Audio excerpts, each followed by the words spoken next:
ഇപ്പൊ ഇടക്ക് കുറെ പോസ്റ്റ് ഒക്കെ കണ്ടതാണ്. ഈ ഇപ്പൊ എന്തെങ്കിലും ഒരു ഇഷ്യൂ വന്നാല് പിന്നെ കുറച്ചേരം ഇങ്ങനെ സന്തോഷ് വർക്കി അല്ലെങ്കിൽ ആറട്ടണ്ണന്റെ മറ്റേ FB പോസ്റ്റിൽ ഒരു വീഡിയോ വരും അതിനെ പറ്റി സംസാരിച്ചെന്നൊക്കെ. അപ്പൊ അതിനെ പറ്റിയിട്ട് പലപ്പോഴും ആൾക്കാർ അതും വിമർശിക്കാറുണ്ട്. അപ്പൊ പ്രതികരിക്കണം എന്ന് തോന്നിയിട്ടുണ്ടോ അതിനോട്? പ്രതികരിക്കാൻ പോയാൽ പിന്നെ അതിനെ സമയം കിട്ടുള്ളൂ അല്ലേ? അതുകൊണ്ടാണ് ലാലേട്ടൻ ആൾക്കാരും പ്രതികരിക്കാത്തത്. പ്രതികരിക്കാൻ പോയാൽ അതിനെ സമയം കിട്ടുള്ളൂ. ഞാനിപ്പോ ചെയ്യുന്ന കമന്റ്സ് വായിക്കുന്നില്ല. കാരണം നമ്മൾ ആകെ ഡെസ്പായി പോകും. എത്ര നല്ല വീഡിയോ ഇട്ടാലും ആകെ ഡൗൺ ആയി പോകും.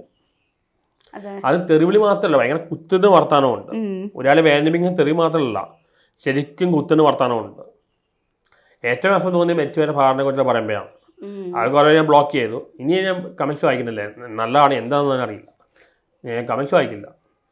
അപ്പൊ ഭയങ്കരമായിട്ട് ഫീൽ ആയിട്ട് കാണുമല്ലേ? ഭാരനെ കുറിച്ചല്ല, മെച്ചുവരെ ഭാരൻ എല്ലാവരും റെസ്പെക്ട് ചെയ്ത ഒരാള് പുള്ളിയെ കുറിച്ചല്ല ഇങ്ങനെ ഇതാണ് എന്നെ പറയണമെങ്കിൽ എന്നെ കുറിച്ച് പറഞ്ഞു. അവർക്ക് അറിയാം ഇത് പറയുമ്പോൾ ഞാൻ വേദനിക്കുമോ, മനഃപൂർവ്വം ചെയ്യുന്നതാണ്. ഇപ്പൊ പലരും ഇടയ്ക്ക് കമന്റ്സ് പറയാറില്ലേ, ഇതൊന്നും നിർത്തിക്കൂടെ, എന്തിനാണ് ആൾക്കാർ? കുറച്ചല്ല അസൂയുള്ള ആൾക്കാരുണ്ട്. ഇപ്പൊ പെരേരോട് അസൂയുള്ള ഒരുപാട് പേരുണ്ട്. പെരേരയുടെ പ്രായം വരുന്ന പലർക്കും ഫേമസ് ആണല്ലോ. ആ ഒരു അസൂയ എന്നോട് അത്രയില്ല, എന്നാലും അസൂയ മലയാളികൾക്ക് അസൂയ കുറച്ച് കൂടുതൽ തന്നെയാണ്. അസൂയും അതുകൊണ്ടാണ് ഇങ്ങനെ കുറെ കമന്റ്സ് എല്ലാം വരുന്നതെന്ന് തോന്നുന്നത്. അല്ല കുറെ എല്ലാം അങ്ങനെയാണ്.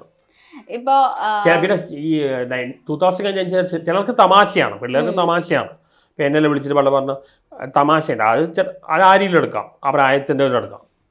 ചിലര് ഭയങ്കരമായിട്ട് ഹേർട്ട് ചെയ്യാൻ വേണ്ടി അങ്ങനത്തെ ആളുകളുണ്ട് കുറെ സാഡിസ്റ്റുകളായിട്ട്, മറ്റുള്ളവരെ വേദനിപ്പിച്ച്. നമ്മളെല്ലാം ഒരു തമാശ പറഞ്ഞ സന്തോഷിപ്പിച്ച് എൻജോയ് ചെയ്യാൻ നോക്കുമ്പോൾ ഇത് മറ്റുള്ളവരെ വേദനിപ്പിച്ച് എൻജോയ് ചെയ്യാം. എനിക്ക് സംശയം വന്നില്ല, യൂട്യൂബ് ഫേസ്ബുക്കിൽ ഇത് ഇവര് ഏത് തന്നെയാണോ അല്ലെങ്കിൽ ഇവര് ജനറേറ്റ് ചെയ്യുന്നതാണോ അല്ലെങ്കിൽ അൽഗോരിതം ജനറേറ്റ് ചെയ്യുന്നതാണോ അറിയില്ല. കാരണം എല്ലാ സെലിബ്രിറ്റീസ് അനുഭവിക്കുന്ന കാര്യമാണ്, ഫുൾ നെഗറ്റീവാണ്. അതൊരു കാര്യം ചെയ്യുമ്പോഴത്തേനും കുറെ നെഗറ്റീവ്സ് വരും. അത് ഇട്ട ഉടനെയൊക്കെയാണ് വരുന്നത്, ഇട്ട ഉടനെ കമന്റ് വരും. ആ വീഡിയോ കാണുന്ന ഒരു 5 മിനിറ്റിൽ വീഡിയോ അല്ലെങ്കിൽ കാണാൻ സമയം വേണ്ടേ?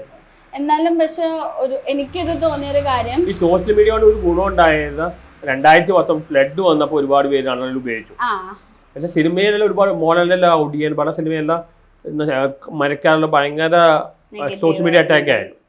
അല്ല ഇപ്പൊ ഒരു പൊതുവെ നോക്കുമ്പോൾ ഇപ്പൊ ഫ്ലഡ് കഴിഞ്ഞു, കൊറോണ ഡേയ്സും കഴിഞ്ഞു. ശരി, കൊറോണ ഡേയ്സിൽ ഏറ്റവും കൂടുതൽ സോഷ്യൽ മീഡിയയിൽ ആൾക്കാർ ആക്റ്റീവായി. ആ ഒരു ടൈം കഴിഞ്ഞ ശേഷമാണ് ഇങ്ങനെ ഒരു മനോഭാവം കൂടുതലായിട്ട് നമ്മുടെ ഓഡിയൻസിന് വന്നതെന്ന് തോന്നിയിട്ട്. അതറിയില്ല, ഞാൻ അത് കഴിഞ്ഞിട്ടാണ് വൈറലായത്. അതും എനിക്കറിയില്ല. എന്തായാലും ചെയ്താണെങ്കിലും വണ്ടുപുള്ളി ഭയങ്കര നെഗറ്റീവായിട്ട് ഇടുന്ന ആളാണ്. 10 വർഷമായിട്ട് പുള്ളി പണ്ടേ ഭയങ്കര നെഗറ്റീവായിട്ട് ഇടുന്ന ആളാണ്. സോഷ്യൽ മീഡിയ പറഞ്ഞാൽ നെഗറ്റിവിറ്റിയാണ്. ഇപ്പോൾ ആറാട്ടൻ ഒരു ലാലേട്ടൻ ഫാനും കൂടി ആയിരുന്നല്ലോ. അപ്പൊ ആളുടെ ഇപ്പൊ കുറെ അപ്കമിങ് മൂവീസ് ഒക്കെ വരുന്നുണ്ട്. അപ്പൊ ആളുടെ ഏറ്റവും പ്രതീക്ഷ ഇപ്പൊ പുള്ളിയുടെ സിനിമകൾ വരെ നിരാശനാണ്. ഇപ്പൊ മമ്മൂട്ടിയുടെ ഏറ്റവും ബെസ്റ്റ് ടൈമാണ്. മമ്മൂട്ടിയുടെ ഏറ്റവും നല്ല സ്ക്രിപ്റ്റ് സെലക്ട് ചെയ്ത്, ഈവൻ ടർബോ ഓടും പുള്ളി ചെയ്തത് മാസ് ഓഡിയൻസിന് വേണ്ടിയാണ്. പുള്ളിയുടെ എല്ലാ മൂവീസും നല്ലതാണ്. ലാലേട്ടന്റെ സെലക്ഷൻ ശരിയാവണില്ല. ഇനി വരുന്ന തരുൺമൂർത്തിയുടെ പടം പ്രതീക്ഷയുണ്ട്, എമ്പുരാണല്ല. പുള്ളിക്ക് മമ്മൂട്ടിക്ക് ഇപ്പോഴും ആ സിനിമയോട് പാഷൻ ഉണ്ട്. ആ ഒരു പാഷൻ മോഹൻലാൽ ഇപ്പം ഇല്ല. പിന്നെ കൂടുതലുള്ള ഒരു ഗ്യാങ് ഉണ്ട്, അവരൊക്കെ തീരുമാനിക്കുന്നത്. പുള്ളി വിചാരിക്കുകയാണെങ്കിൽ ഒരുപാട് നല്ല ഫിലിം ചെയ്യാൻ പറ്റും.